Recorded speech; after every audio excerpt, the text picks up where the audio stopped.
Il y a des histoires qui ne finissent jamais. Elles se perpétuent au fil des siècles avec de mystérieux entrelacements. Cette histoire commence à Lyon et passe par Rustrel, dans la Provence enchanteresse.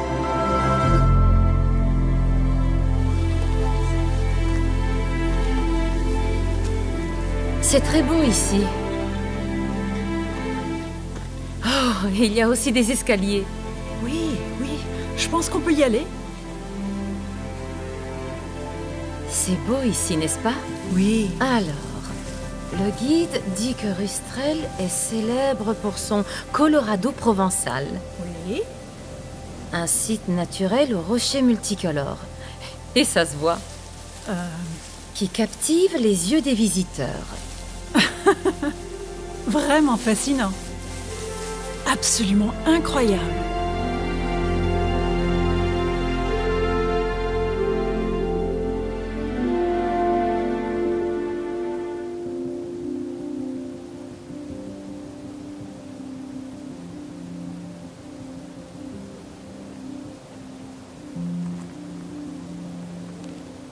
Ouais, si beau.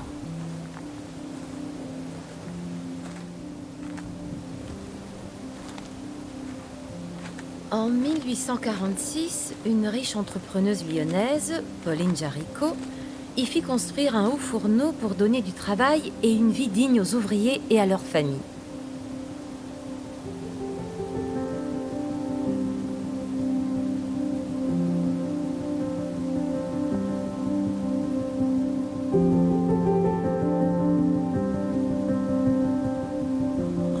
Regarde comme c'est beau. Oui.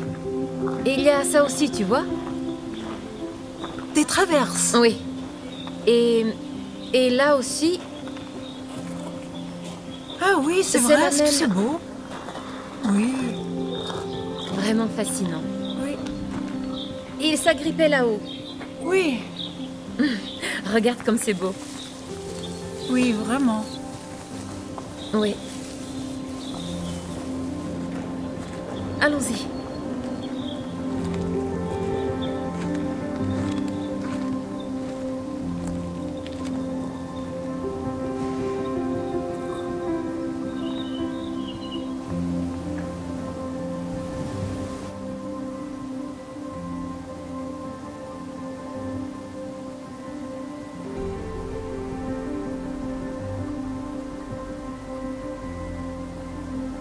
Mais elle n'a pas pu résoudre les difficultés financières.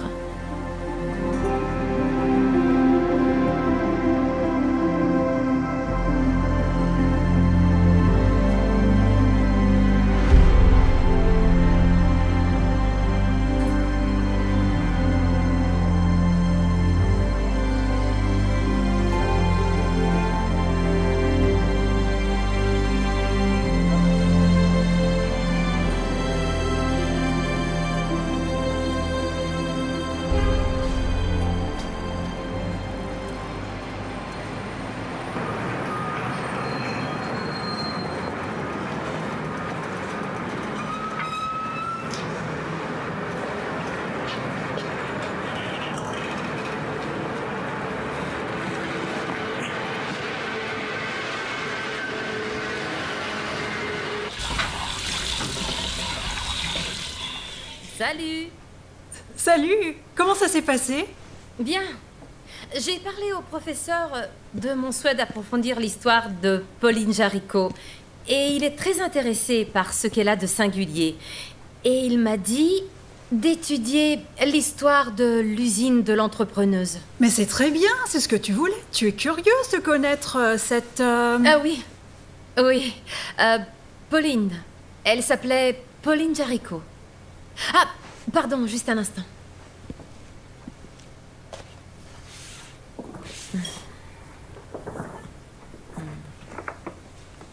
Non.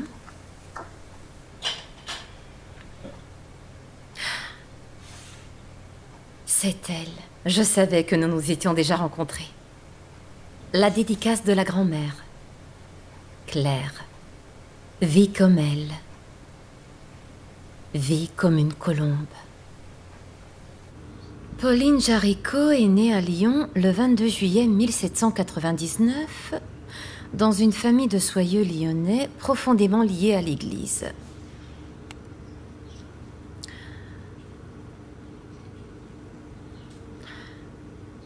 Quoi d'autre? Comment l'histoire continue-t-elle? À l'automne de 1819, Pauline élabore un modèle d'organisation qui associe les valeurs spirituelles et l'aide matérielle afin de sensibiliser l'opinion publique aux enjeux missionnaires. Mais alors l'histoire de l'usine, où se trouve-t-elle?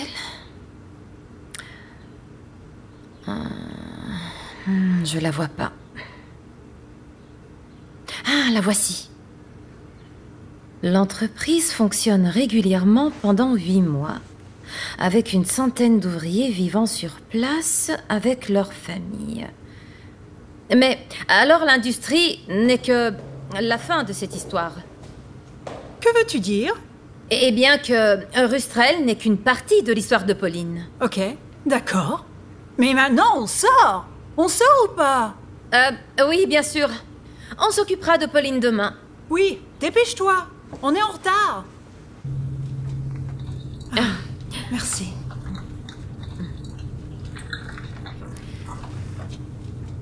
Merci. Ok, allons-y.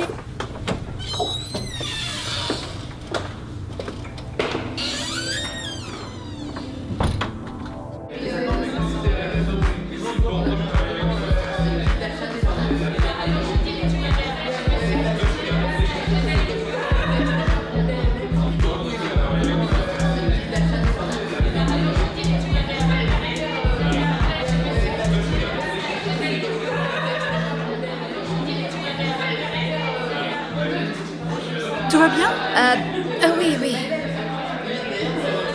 À quoi tu penses? Je suis née pour aimer et agir. Que veut dire cette phrase? Y a-t-il un homme? Par hasard, y aurait un garçon? C'est une phrase de Pauline Jaricot. Encore cette Pauline, ça suffit. Viens, maintenant, on va s'amuser. Ok. Santé. Nous penserons à Pauline plus tard.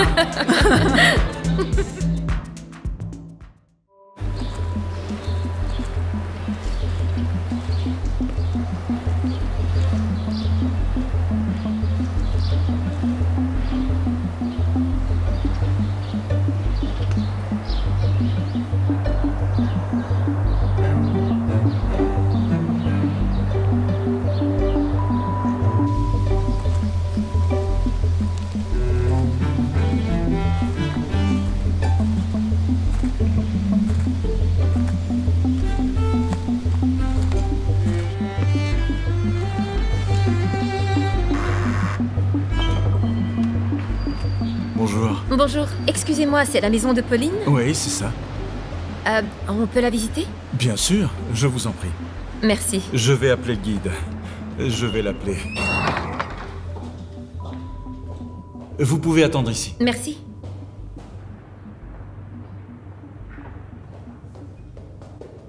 Bonjour. Bonjour. Est-ce qu'on peut visiter la maison? Mais bien sûr, par ici. Merci. C'est avec plaisir.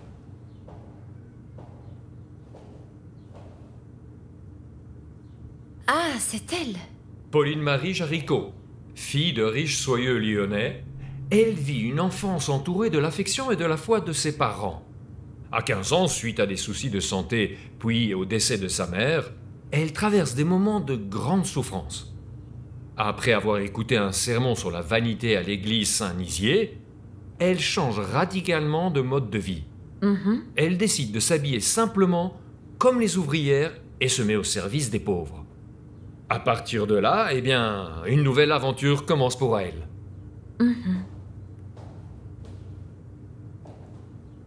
Et voici la salle du rosaire.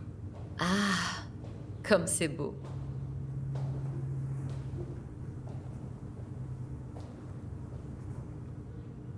Regardez, ces écrits sont très beaux. Et ceux-ci sont très actuels. Allez là où les gens vivent, luttent et souffrent, et appelez-les. Prêcher dans les églises ne suffit pas. Allez dans les familles, allez là où les gens se rencontrent et dites-leur que Dieu attend.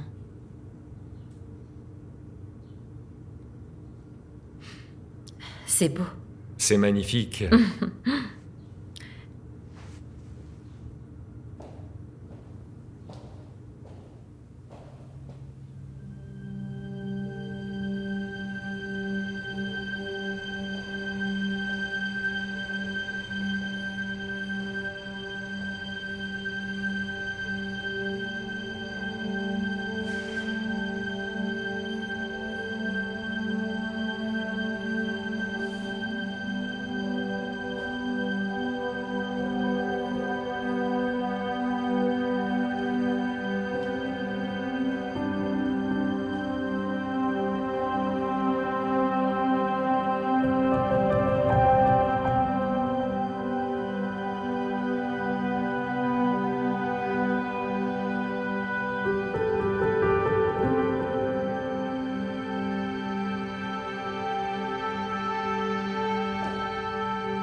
Claire, vis comme elle, vis comme une colombe.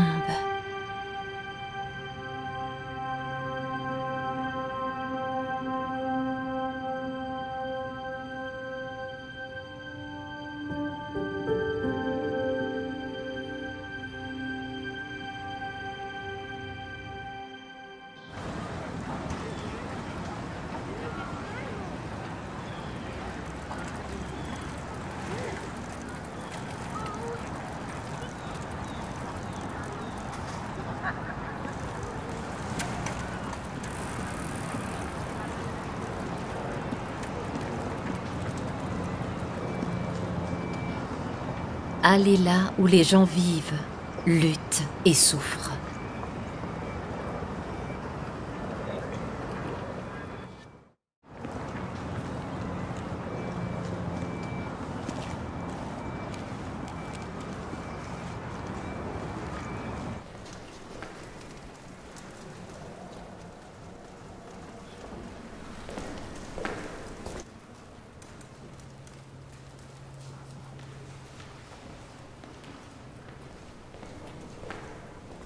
Ravi de vous rencontrer, je suis le père Phil. Bonjour, je suis Claire. Je cherche le lieu où Pauline Jaricot s'est consacrée. Je voulais savoir si c'est ici. Oui, c'est ici. Ici, dans la nuit de Noël 1816, Pauline consacre sa vie à Jésus. C'est ici que commence son cheminement et sa mission dans le monde entier. Père, il y a une plaque ici? Comment? Il y a une plaque ici? Oui, c'est la plaque de Pauline. Entourée de beaucoup d'autres.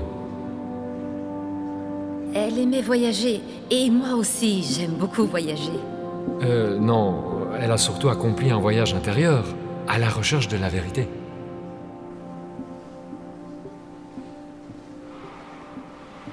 Cet endroit m'apaise beaucoup. Oui, c'est un lieu sacré et très important au niveau mondial. La statue de la Vierge Marie. Et ça, qu'est-ce que c'est? Que fait-il ainsi? C'est le Saint-Sacrement.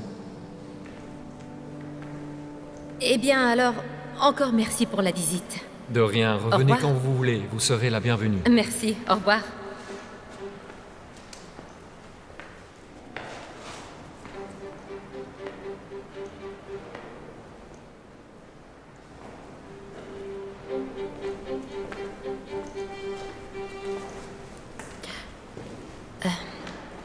Excusez-moi, père. Oui? Je me demandais s'il était possible de se confesser. Oui, bien sûr. Bien sûr. Merci. Asseyons-nous ici.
j'aimerais beaucoup aider les autres.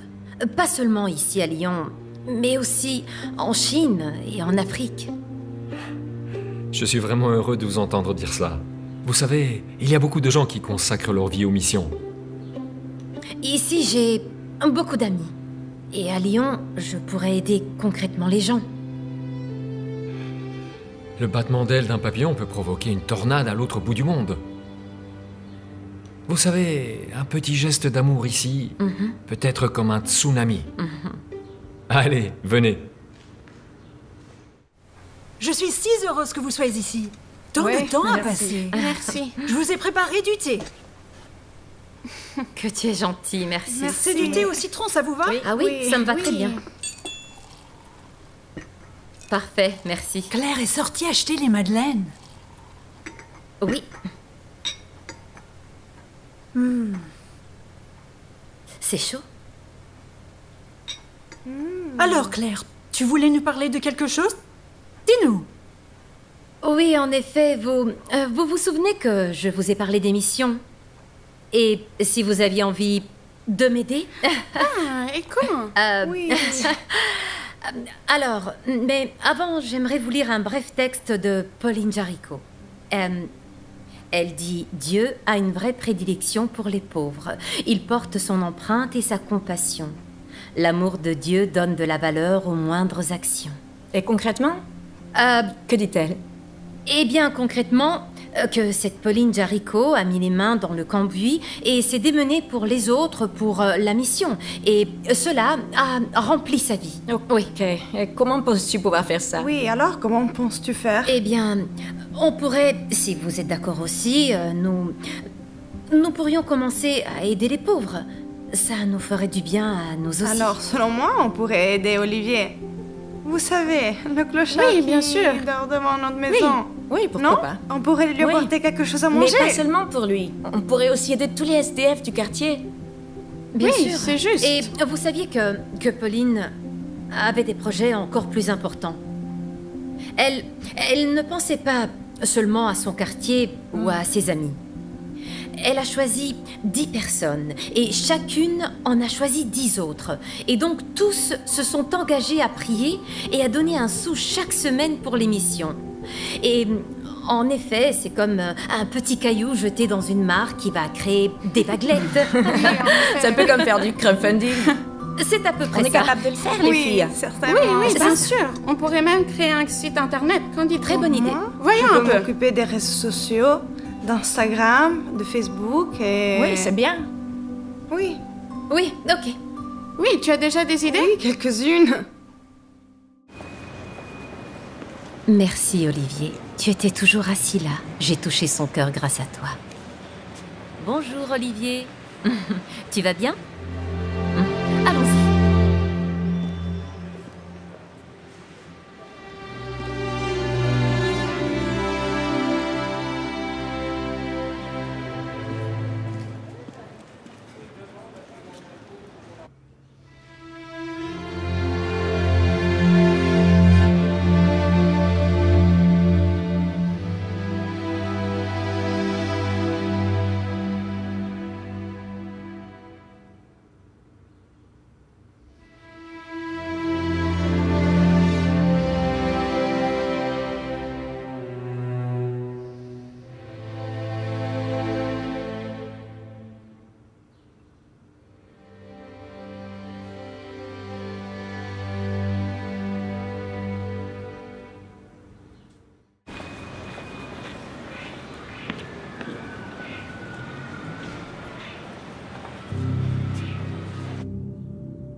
Laissez Dieu agir, votre œuvre grandira, lui répétait le curé d'Ars.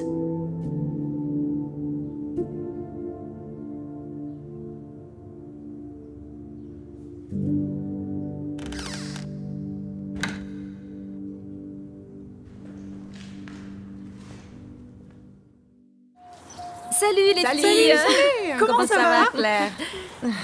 Bien, et vous? Ça fait longtemps. C'est vrai. Pas pour moi. C'est vrai, alors... Très bien. Ça avance le crowdfunding? Oui, demande-leur de t'aider. oui, J'allais dire que ça marche du tonnerre. Allez, Oui, voyons oui, ça. ça devient viral. Regardez. Alors, voici, regarde ici. C'est... Ça a encore augmenté depuis la dernière Oui, fois. ça a encore augmenté. C'est Regarde. incroyable. Fantastique. Vous en étiez à 300, nous avons encore 2 jours. Ça marche vraiment, vraiment bien, les Waouh. Bien. Tenez les filles, c'est pour Oh, vous. qu'est-ce que c'est? C'est le chapelet missionnaire. Ok. Merci. Très gentil, merci.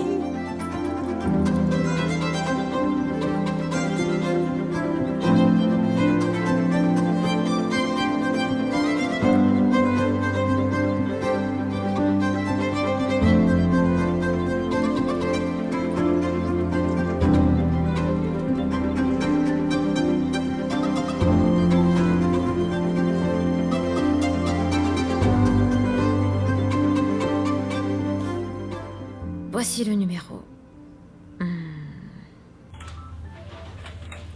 OPM, bonjour. Allô? Je suis bien aux œuvres pontificales missionnaires? Oui, je vous écoute.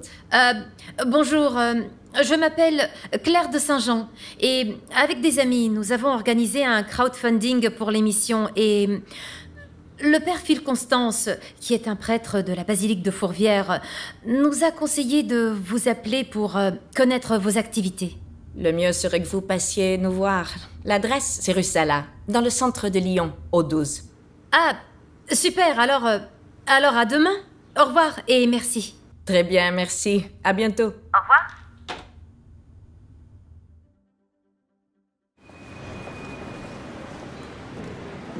Ah, excusez-moi. Oui? Pouvez-vous me dire combien de temps il faut pour aller à Saint-Nizier? Eh bien, d'un bon pas, dis je vous salue Marie. Ah, Tenez, ça va vous servir. Bon chemin. merci. Au revoir.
Nous étions juste là, tu te souviens?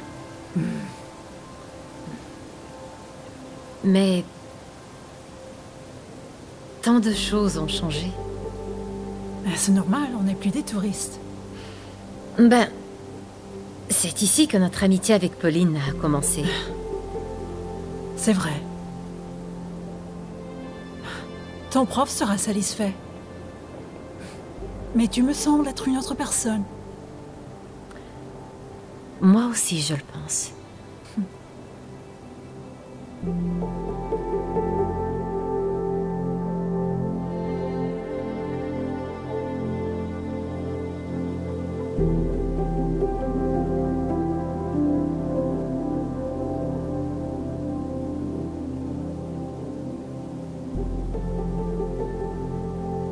Tu sais, Madeleine, qu'à côté de l'usine, ils ont construit des logements pour les familles. Et puis, plus loin, une école et la chapelle. Tu sais pourquoi? L'objectif de Pauline était celui de respecter les ouvriers. Et en fait, elle écrit ceci. Les mots qui dévorent la société m'apparaissent clairement. Et l'amour me pousse à chercher les moyens d'y remédier. C'est beau, n'est-ce pas? Courageux. Des hommes d'affaires corrompus ont conduit l'entreprise à la faillite. Pauline, bien qu'elle ait été dupée, a voulu rembourser les dettes et elle a fini le reste de ses jours dans la misère.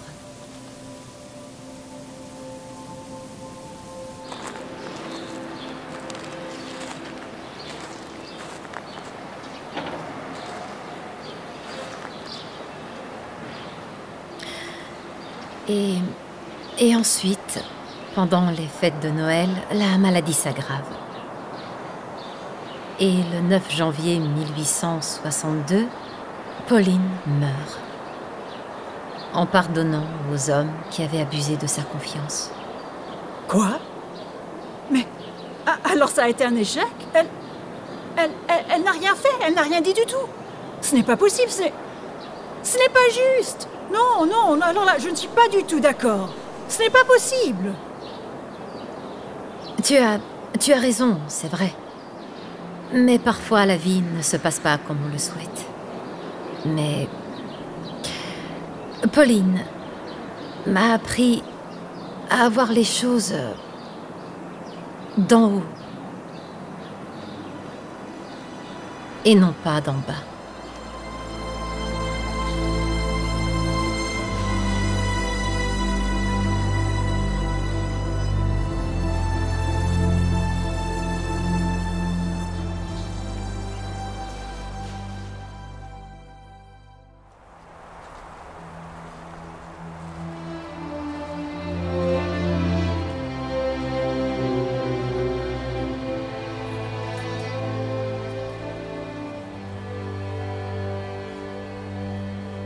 Méline, elle aussi a été touchée. Pauline les a caressés.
Quand il y a eu cet accident, nous on ne connaissait pas Pauline. Ah, ok. Et quand on devait déménager dans le sud de la France, on est venu à Lyon juste pendant un mois pour pouvoir finir l'école qui était juste à côté, au cours Dio. Et quand il y a eu cet accident, nous on était tout le temps à l'hôpital pour veiller Méline. Et c'est une femme qui a fait la neuvaine, qui a demandé à faire la neuvaine pour Pauline Jaricot. Donc nous, on était à l'hôpital tous les jours, on ne connaissait pas du tout Pauline. On a vu, nous deux avec Nathalie, le moment où ça a basculé complètement, que c'est revenu. On disait souvent, vous savez, on a l'impression de faire sur un interrupteur on-off. Donc nous, on se disait toujours, c'est un miracle. Et vous savez, alors je ne sais pas si c'est pareil en Italie, mais en France on disait c'est un miracle. Comme si c'était une expression, il n'y a pas... Une vraie signification à l'intérieur. Et nous, on le savait. Oui. Et après, les gens disaient, c'est un miracle, on dit, vous pensez ce que vous voulez, moi je sais ce qui s'est passé.